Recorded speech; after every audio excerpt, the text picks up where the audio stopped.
Así como los pámpanos en la vid, fuimos diseñadas para florecer y llevar fruto. Pero esto solo es posible si estamos unidas a Él. Estar en Cristo no es solo una etiqueta, es una relación viva y constante. Cuando permanecemos en Él recibimos gracia y cuidado divino. Nuestra vida produce frutos de amor, paciencia y fe. Nuestra fortaleza no depende de nuestras habilidades, sino de su poder. Separadas de Jesús, incluso los mejores esfuerzos que hagamos se marchitan. Pero cuando nos conectamos a la vid verdadera, somos cultivadas para crecer, multiplicarnos y reflejar su gloria.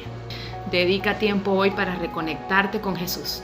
Haz una pausa para meditar en su palabra, orar y permitir que el Espíritu Santo renueve tus fuerzas. Confirma en tu corazón que tu poder y tu propósito vienen de permanecer en Él. Soy una princesa guerrera y mi vida da fruto porque permanezco en la vid verdadera. Jesús, mi Rey.